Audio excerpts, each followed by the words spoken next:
यह पाकिस्तान है। Land area के हिसाब से यह दुनिया का 35वां सबसे बड़ा देश है। पर अगर जनसंख्या के हिसाब से देखें तो पाकिस्तान का दुनिया में 5वां स्थान है। यह आंकड़ा इस बात को दिखाने के लिए काफ़ी है कि पाकिस्तान के रिसोर्सेज पर जनसंख्या का कितना अधिक दबाव पड़ रहा है। अगर फर्टिलिटी रेट की बात करें तो पाकिस्तान का फर्टिलिटी रेट भी अपने आसपास के देशों से बहुत ज़्यादा है। फर्टिलिटी रेट यह दर्शाता है कि एक एवरेज वुमेन अपने पूरे लाइफ स्पैन में कितने बच्चों को जन्म देती है। जनसंख्या को स्थिर बनाए रखने के लिए किसी एरिया का फर्टिलिटी रेट 2.1 होना चाहिए। इस नंबर को रिप्लेसमेंट रेट भी कहते हैं।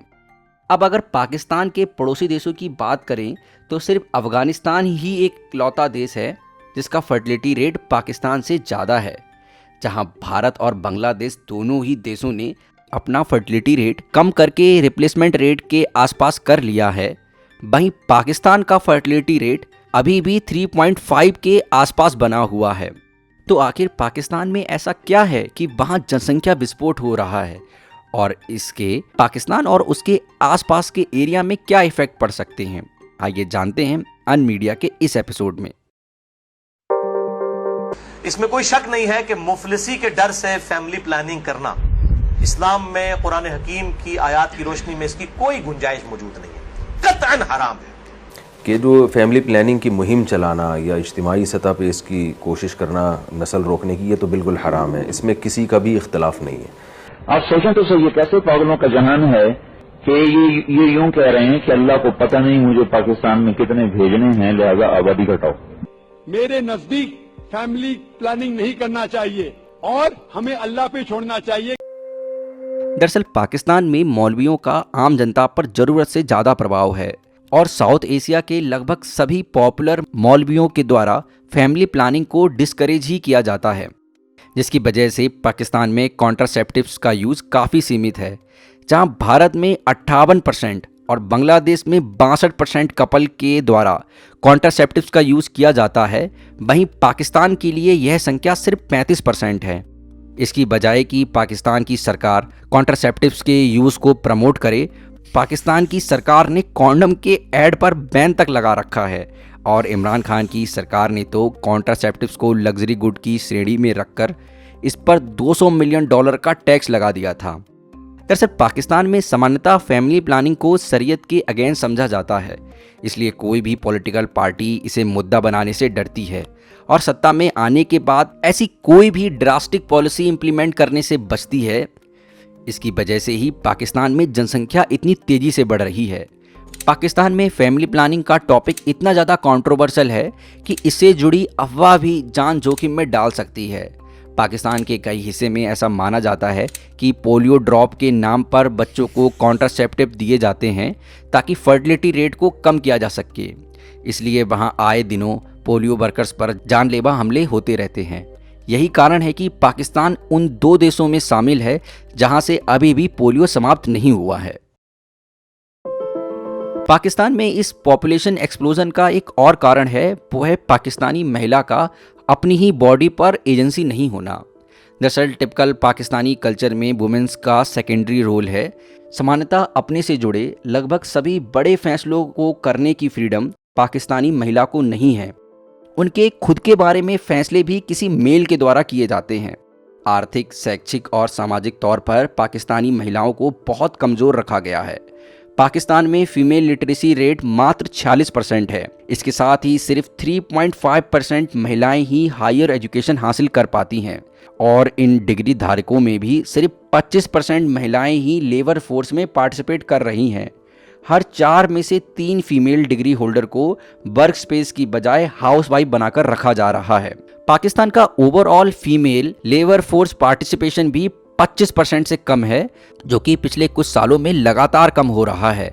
इस डिसएनफ्रेंचाइजमेंट की वजह से ही महिलाएं अपने ही रिप्रोडक्टिव हेल्थ के बारे में निर्णय नहीं ले पाती हैं और कई बार उनका रोल बस बच्चा पैदा करने और पालने की मशीन के रूप में सीमित कर दिया जाता है। और जब कभी पाकिस्तान में कुछ प्रोग्रेसिव महिलाओं ने औरत मार्च जैसे प्रोटेस्ट करके अपने ग्राउंड को क्लेम करने की कोशिश की है, तो उसे पाकिस्तान के कंजर्वेटिव धड़कों की तरफ से बुरी तरह से टारगेट किया जाता रहा है और पाकिस्तानी स्टेट भी इन महिलाओं को सेफ फील कराने में असफल रहा है। वैसे जरूरी नहीं है कि जनसंख्या का अधिक होना किसी देश के लिए खराब ही है। अधिक ह्यूमन रिसोर्सेज होना किसी इकोनॉमी के लिए वरदान भी साबित हो सकता है। पॉपुलेशन डेंसिटी के हिसाब से Japan, south Korea, Israel, India, Bangladesh सभी देश पाकिस्तान से काफी आगे हैं। उसके बाद भी ये देश बेहतर स्थिति में हैं, पर पाकिस्तान के लिए उसका ह्यूमन रिसोर्सेज कर्ज साबित हो रहा है। दरअसल पाकिस्तान के अधिकांश लोग इकोनॉमी की दृष्टि से किसी भी काम के नहीं हैं। पाकिस्तान का लिटरेसी रेट सिर्फ 65% है और जो पाकिस्तानी लिटरेट भी हैं उनमें से एक बड़े तबके ने मदरसा छाप एजुकेशन हासिल की है, जो कई और समस्याओं का कारण बनती है। एक सोर्स के अनुसार पाकिस्तान में यूनिवर्सिटी ग्रेजुएट की संख्या सिर्फ 15% है और इनमें से भी अधिकांश किसी काम के नहीं हैं। ह्यूमन डेवलपमेंट इंडेक्स में भी 189 देशों में पाकिस्तान का 145वां स्थान है। पाकिस्तान में ह्यूमन रिसोर्सेज की यही खराब क्वालिटी पाकिस्तान के बाकी रिसोर्सेज पर बोझ साबित हो रही है और पाकिस्तान की समस्याओं को और भी बढ़ा रही है। पाकिस्तान में पॉपुलेशन ऐसे ही बढ़ते रहने से वहाँ के इंटरनल कॉन्फ्लिक्ट और भी इंटेंस हो सकते हैं। पाकिस्तान में पिछले कुछ सालों में आटे के दाम में तेजी से इजाफा हुआ है, जिसकी वजह से आटा जैसी सामान्य चीज भी गरीब पाकिस्तानियों की पहुंच से दूर हो रही है और ग्लोबल हंगर इंडेक्स में पाकिस्तान की लगातार खराब रैंक बनी हुई है। फूड क्राइसिस के साथ साथ पाकिस्तान को वाटर स्कैरसिटी का भी सामना करना पड़ रहा है। यूएन के द्वारा पाकिस्तान को वाटर क्राइसिस के मामले में क्रिटिकल श्रेणी में रखा गया है। एजुकेशन और लाइफस्टाइल की बात करें तो वहाँ भी पाकिस्तान का स्तर लगातार खराब बना हुआ है। इस समय पाकिस्तान में लगभग 2,60,00,000 से भी अधिक बच्चे एजुकेशन के लिए किसी भी प्रकार के स्कूल या मदरसे में नहीं जा पा रहे हैं। ऐसी स्थिति में जनसंख्या बढ़ते रहने से गरीबी और अशिक्षा बढ़ेगी, जो कि कॉन्फ्लिक्ट के लिए बेहतरीन ब्रीडिंग ग्राउंड साबित होता है। इसके साथ ही पिछले कुछ सालों में पाकिस्तान की पॉलिटिकल और इकोनॉमिक हालत लगातार गंभीर होती जा रही है और पाकिस्तान के भूतपूर्व प्रधानमंत्री भी पाकिस्तान के 3 टुकड़े होने की बात कर चुके हैं। ऐसी स्थिति में अगर पाकिस्तान में सिविल अनरेस्ट या सिविल वॉर जैसी स्थिति उत्पन्न होती है तो यह पाकिस्तान के साथ साथ भारत के लिए भी बहुत खतरनाक साबित हो सकता है। सबसे पहले तो भारत को एक बहुत बड़े रेफ्यूजी क्राइसिस का सामना करना पड़ सकता है।